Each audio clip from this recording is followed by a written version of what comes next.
When somebody is confronted with the reality that their life expectancy is shortened, come to some form of acceptance. It's similar to the Kubler-Ross 4 stages of dying, except for this is carried out over a period of 20 to 30 years rather than a period of a year or two.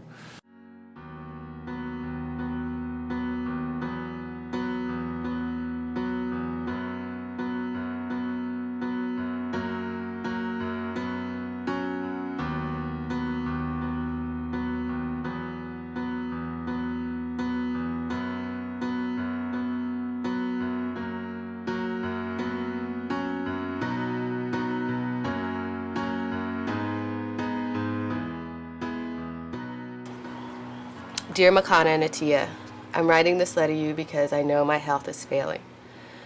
As I think about giving up this body, I think about all the things I would say to each of you. 3 years ago, subconsciously, I was always aware of my own frailty. And I had so much fatigue. And I remember thinking that if this is what life is, I don't know. You know, this is not a good quality of life. And then the very next month, the kidney became available and my whole life changed. Just try to put as much into my life as I can because who knows? I mean, I think I'll live to be 96, but I could die tomorrow. When she was further at the end, she was doing much more stuff for herself. You know, I think that she had, she realized that sort of fighting for the world fed her soul in some way. But I think she learned to seek joy. Back when I was a teenager, 15 years old, I've been through so many struggles, it's unbelievable. You know, I went through, every part of my body was pretty much attacked by lupus. I had pancreatitis, and nothing was normal. You know, I had pancreatitis, I was in the hospital for 4.5 months, was supposed to die.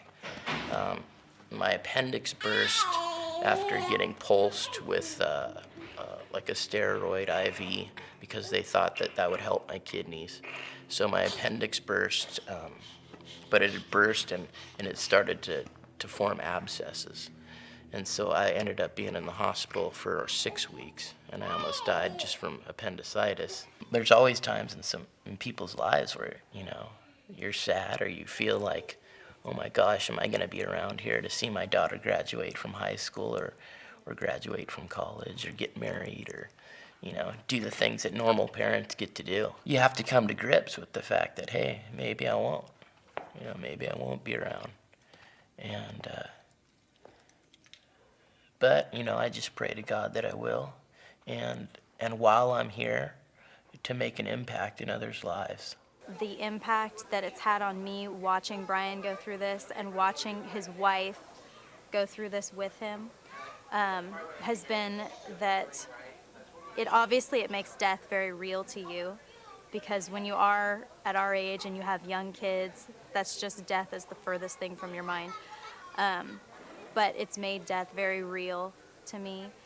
And I would say it's watching them have such a peace about it. Not that they're unaffected by it emotionally. It's obviously very emotional for Brian and Karen, but underneath that emotion and underneath the love that they have for each other and their children and their ministry and their friends and their family is this peace. Like I said earlier, the peace that it talks about in the Bible, the peace that surpasses all understanding, that they know that if it's God's will that Brian's gonna go early in life to go be with the Lord, that they're truly okay with that. And not that they won't miss him, but that they're truly okay with that. Why don't you set it up? And then let me know when it's ready. I have more fear with what's happening now. As I'm getting older, I'm not here as much. And, you know, I feel that I'm kind of giving a big deal to my brother and sister, and I'm 16 now, I'm almost 18, and I'll probably be moving out, going to college or something. So I think my biggest fear now is kind of, after I'm gone, it's out of my hands.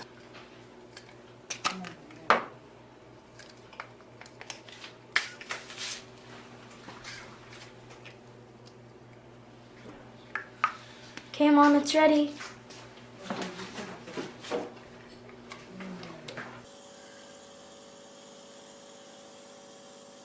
Biggest concern now is that we all know the reality of the disease, that it's in the family type of thing. So it's pretty much who's next.